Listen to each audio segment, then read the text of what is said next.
Shalom e bem-vindos à Via Rápida Israel, uma frase do hebreu que significa amarás a Israel. Esperamos que vocês fiquem conosco porque nosso professor Dr. Baruch vai compartilhar um estudo expositivo da Bíblia. Dr. Baruch é professor titular no Instituto Zera Avraham, com sede em Israel. Ainda que todas as aulas no Instituto são dadas em hebraico, o Dr. Baruch fica feliz em compartilhar este estudo semanal com dublagem em português. Para mais informações sobre nosso trabalho em Israel, visite nosso site amarasaisrael.org.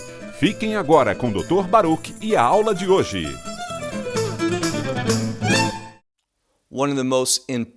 Uma das palavras mais importantes em toda a Bíblia é a palavra Israel. A maioria dos crentes não sabe porque Israel, e estou falando tanto da terra quanto do povo, porque Israel é essencial, é fundamental, com relação à vontade de Deus, aos propósitos de Deus. Além disso, Israel está ligado ao estabelecimento do reino de Deus. Se eu perguntasse a você por onde alguém começaria a procurar na Bíblia para encontrar o que acabei de dizer, para verificar na Escritura, onde seria? Seria no livro de Romanos. Dito isso, pegue sua Bíblia e olhe comigo na Epístola de Paulo aos Romanos, capítulo 9. Mas antes de começarmos, quero te dizer que os 3 próximos capítulos, ou seja, Romanos capítulos 9, 10 e 11, são capítulos cruciais. Se você compreender corretamente esses 3 capítulos, você terá o conhecimento de que precisa para entender o restante das Escrituras. Em outras palavras, esses 3 capítulos são fundamentais. Eles nos dão uma perspectiva correta para entender a vontade de Deus, como a vontade de Deus se realizará. E o que é tão importante, você vai entender como participar da vontade de Deus, como servir a Deus, obedecer a Deus, se ocupar das coisas do Senhor. Então, agora, pegue sua Bíblia e olhe em Romanos, capítulo 9. Romanos, capítulo 9. A primeira coisa que veremos é que Paulo está falando a verdade. Ele fala muito sério sobre esse assunto. Por isso, eu espero que nos juntemos a Paulo e reconheçamos o quanto isso é sério, de forma que tenhamos a mesma opinião de Paulo em relação ao tema. Em outras palavras, o que é importante para Deus deve ser importante para todos nós. Paulo está simplesmente muito comprometido com o que ele vai falar, porque ele sabe que é fundamental em relação à vontade de Deus. Paulo concorda com Deus. E se você for sensato, você vai concordar com Deus. E a única maneira de fazer isso é abraçar a verdade deste livro. Vamos então para Romanos, capítulo 9, começando no versículo 1. A verdade, eu digo, no Messias. A verdade. Essa é uma outra palavra que é muito importante. Perceba que essa verdade bíblica está sempre relacionada à vontade de Deus. Então, o que Paulo vai falar nesta parte envolve a vontade de Deus. Vamos ler de novo. A verdade, eu falo no Messias. Eu não minto. Novamente, apenas nessas primeiras palavras podemos ver que Paulo está falando muito sério sobre o que ele vai dizer. A verdade, eu digo no Messias. Eu não minto, dando testemunho comigo a minha consciência no Espírito Santo. Então, Paulo está dizendo, o que estou compartilhando com vocês, a minha consciência dá testemunho de mim, juntos, no Espírito Santo. É de extrema importância que Paulo menciona o Espírito Santo. Porque, se fôssemos nos perguntar, onde o Espírito Santo é primeiro mencionado na Bíblia? Em qual lugar? Nesse lugar, ele é mencionado com o Espírito de Deus. E, é claro, estou falando do livro de Gênesis, capítulo 1. Muitas vezes eu já falei com você que, quando Deus criou os céus e a terra, basta olhar em Gênesis capítulo 1 no seu primeiro versículo. Você vê que quando Deus criou o mundo, está escrito que foi Tohu vevohu, o que significa vazio e nulo. Não foi possível cumprir seu propósito. Faltou a ordem que Deus exige. Portanto, o mundo estava em uma posição desesperadora. Mas o que acontece? Você continua a ler e encontra Ha Elohim merhefat al paneha mai.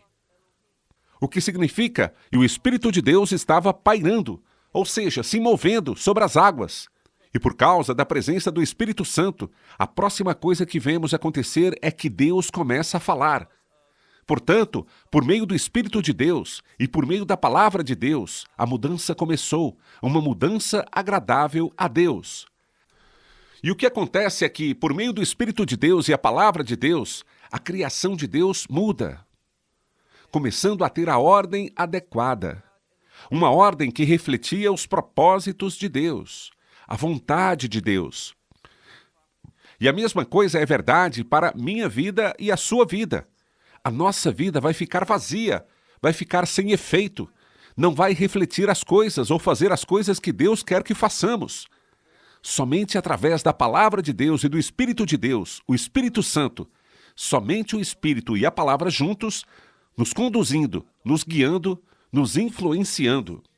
Somente depois disso seremos capazes de nos submetermos às coisas que estão honrando a Deus, glorificando a Deus, aquelas coisas que se relacionam à sua vontade.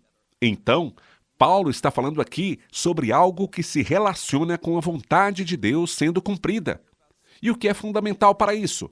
A resposta é Israel. Israel é fundamental para que a vontade de Deus seja estabelecida. Agora, deixe-me te fazer uma pergunta. Como você responderia a este teste? Se esta fosse a única pergunta do teste. O que é necessário para se reconciliar com Deus para que o reino seja estabelecido? Sabe qual é a resposta? Israel. Até que Israel esteja de acordo com Deus, o reino de Deus e todas essas bênçãos, e a glória e as promessas de Deus não serão conhecidas em seu sentido completo. E Paulo sente que isso é importante, como você também deveria sentir assim, como eu também sinto. Vá agora para o versículo 2, que diz: Pois a tristeza, para mim, é grande. Aqui nós poderíamos simplesmente dizer: a minha dor é grande. Na verdade, Paulo não tem somente uma grande tristeza, mas também, diz o versículo, tenho uma dor incessante no meu coração. Então Paulo está angustiado, ele está sofrendo, ele está cheio de tristeza, e essa tristeza e esses sentimentos negativos são implacáveis. Eles continuam sem parar, eles não cessam. O coração dele está sobrecarregado com isso. Agora, por que ele está tão triste? O que o está fazendo sentir essa angústia, esse sofrimento? Ele já vai nos dizer daqui a pouquinho. Olhe agora para o versículo 3. Porque eu mesmo poderia desejar ser anátema. Essa palavra, a palavra anátema, é, na verdade, uma palavra em grego. É assim que se pronuncia em grego, e ela significa ser cortado, separado. Então é como se Paulo dissesse, sabe, eu poderia desejar, mas há quem diga que ele diz, eu estou desejando. Mas o que ele está literalmente dizendo é, pois eu mesmo estou desejando ser separado. Isso é ser anátema. Ser separado de quem? Separado do Messias. Agora pense nisso. Isso é tão importante para ele que ele está disposto a abrir mão da salvação. Paulo está disposto a passar a eternidade na cova do inferno, com tormento contínuo para todo sempre, se a situação pudesse mudar. Agora, deixe-me te fazer uma pergunta. O que é tão importante para você que você estaria disposto a dizer não à sua salvação e escolher simplesmente entrar no inferno, sabendo que você nunca, jamais pudesse sair? Você não concorda que teria que ser algo de extrema importância? Esse é o tema dessa passagem que Paulo está compartilhando conosco. Então ele diz: eu mesmo desejo que eu pudesse ser separado do Messias. Por quê? Em nome dos meus irmãos, meus familiares. Alguns dizem que são meus parentes segundo a carne. Agora, ele diz, segundo a carne, porque ele está falando sobre a família natural, aqueles que são literalmente, biologicamente, seus parentes. Ele não está falando sobre aqueles que são mais próximos de um irmão por causa de uma fé partilhada. Ele está falando segundo a carne, ou seja, de maneira natural, não trazendo nada espiritual nisso, apenas dizendo: eu estou muito preocupado, estou triste e angustiado, cheio de mágoa, continuamente por causa de meus parentes. E quem são eles? Vamos para o versículo 4, que são israelitas. Então, ele está falando sobre algo que diríamos hoje sobre o povo judeu.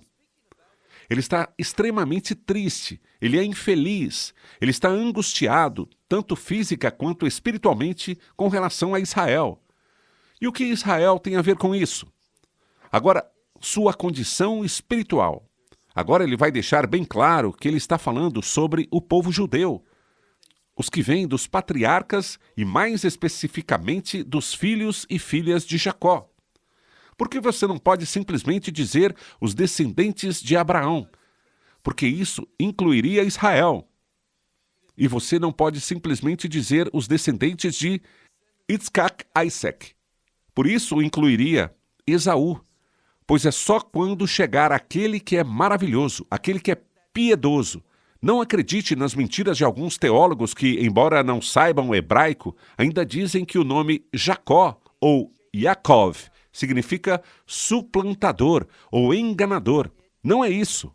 O termo Yaakov é assim que se pronuncia em hebraico. Vem da palavra Lakov, que significa perseguir, seguir, ir atrás de algo querendo chegar à recompensa.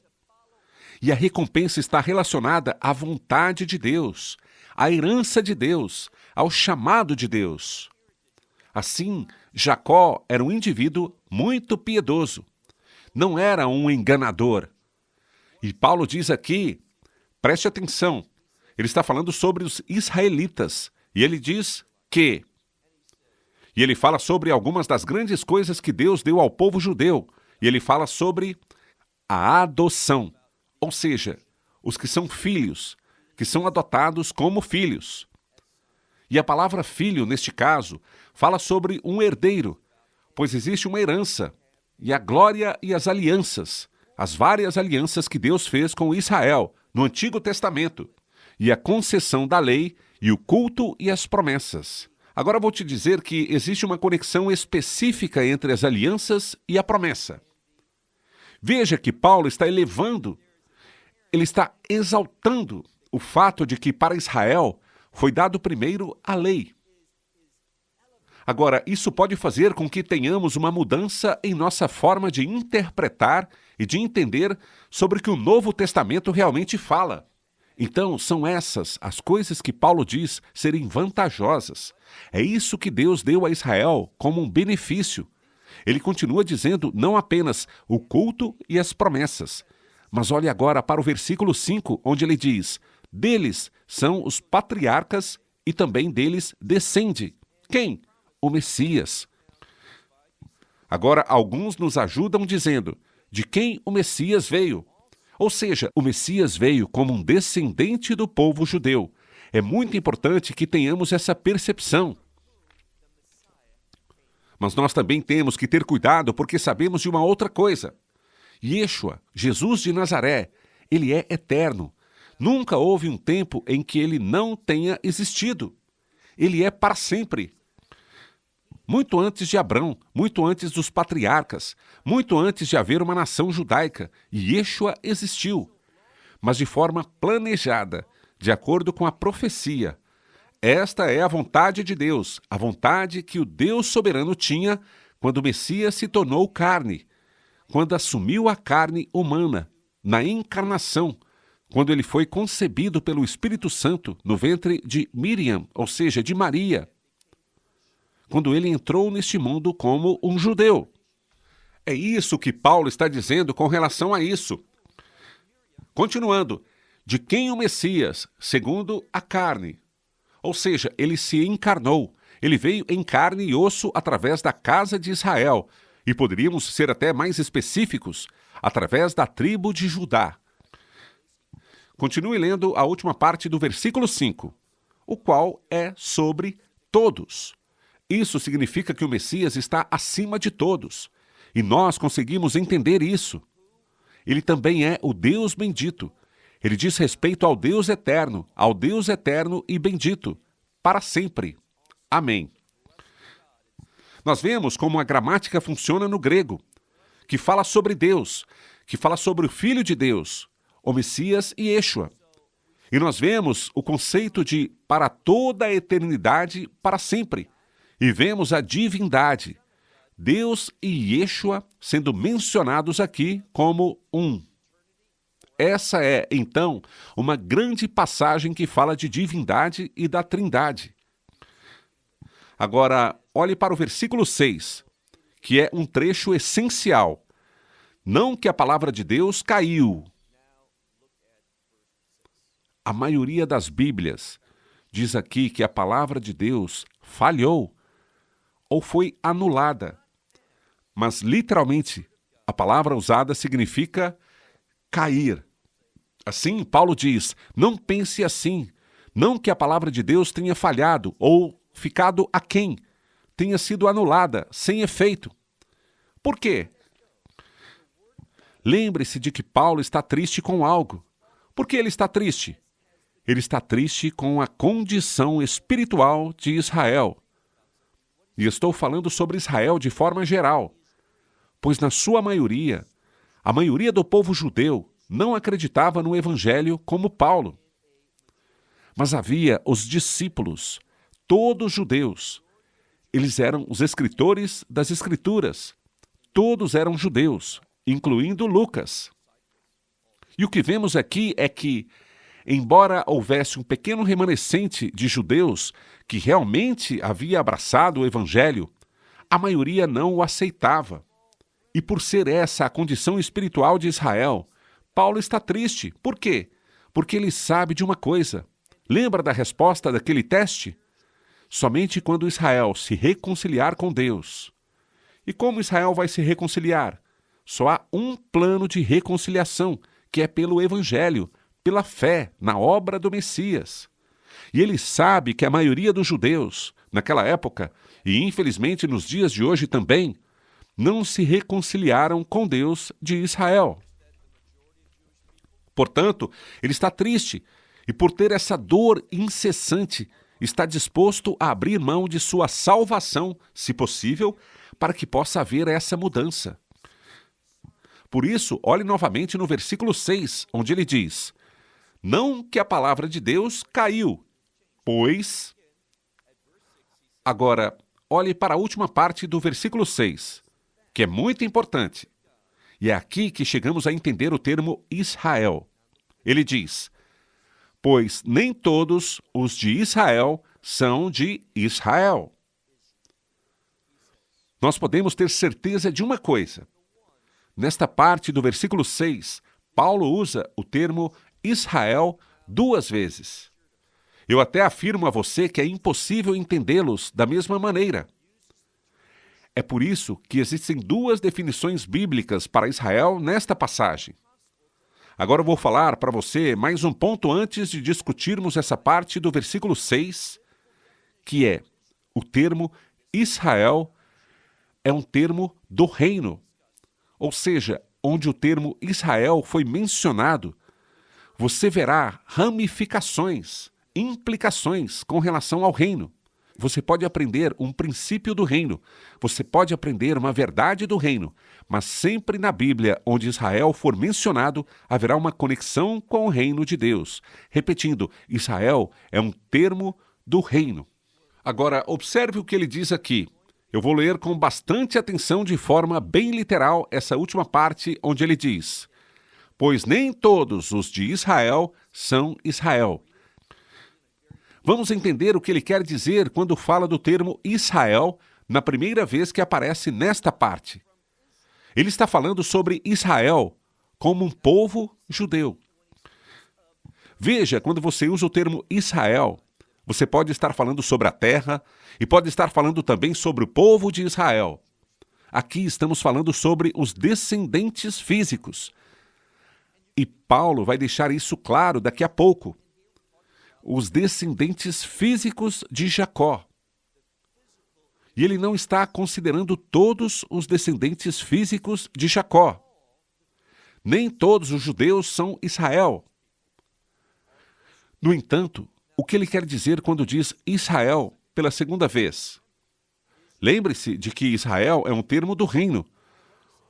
O que ele quer dizer é que só porque ele vai colocar isso usando um vocabulário diferente, de uma maneira diferente, mas vai dizer isso, que é o termo nem todos, ou nem todo judeu é uma pessoa do reino, o que significa que nem todo judeu vai se encontrar no reino de Deus. Por quê? Vou repetir. Nós temos que entender bem tudo isso. Nem todo judeu vai estar no reino de Deus. Nem todo judeu será uma pessoa do reino. Ele diz, nem todos os descendentes de Abraão. Quando se fala dos descendentes de Abraão, é um termo específico. Os descendentes podem ser, como Paulo diz em Gálatas 3,16, os descendentes de Abraão se referem ao Messias. Mas o termo também está relacionado àqueles que têm a fé de Abraão, os que tomaram posse da promessa de Abraão. E ele diz, só porque eles são de Israel, ou seja, só porque eles são judeus, não significa que eles fazem parte dos descendentes de Abraão. Pois ele diz, todos os filhos não são os descendentes de Abraão, mas em Isaque será chamada a sua descendência. E por que Isaque? Bem, Isaque era o filho da promessa. Isaque foi estabelecido por Deus de forma sobrenatural. Ou seja, ele fez o trabalho. Assim, não eram todos os filhos de Abraão. E já falamos sobre isso, Ismael não era o filho da promessa. Portanto, era apenas a fé na promessa que permitiria que Ismael e qualquer outra pessoa fizessem parte dela, mas por ser simplesmente um descendente físico de Abraão. É isso que ele quer dizer com o termo nem todos os filhos. Nem todos os descendentes físicos de Abraão são descendentes de Abraão, não são pessoas do reino. Por quê? Por causa da promessa. Paulo diz, veja o versículo 8. É a isso que ele quer que nós nos atentemos. Não são os filhos da carne que são filhos de Deus.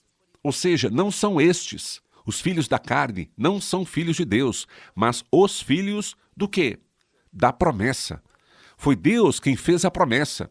E são aqueles que acreditam nessa promessa que serão contados, contabilizados como filhos de Abraão.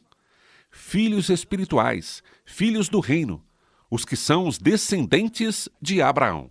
Uma vez mais, ele diz, mas os filhos da promessa, estes são contabilizados, ou considerados como descendência os filhos da promessa. Agora Deus vai dizer como isso aconteceu. Ele vai revelar a promessa para nós. Ele diz, pela palavra desta promessa, ou ainda, esta palavra de promessa, de acordo com a estação, eu virei. Esta é uma citação do livro de Gênesis. E o que Deus está dizendo é, e é primordial que você preste atenção no que está escrito. Deus está dizendo que existe uma promessa de reino lá fora. E essa promessa foi feita a Abraão e a sua descendência, mas não apenas a sua descendência física. Faz parte da descendência física de Abraão, não o levará ao reino de Deus.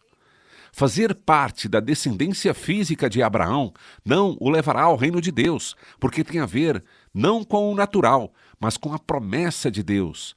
E Deus vai fazer algo sobrenatural. O que seria?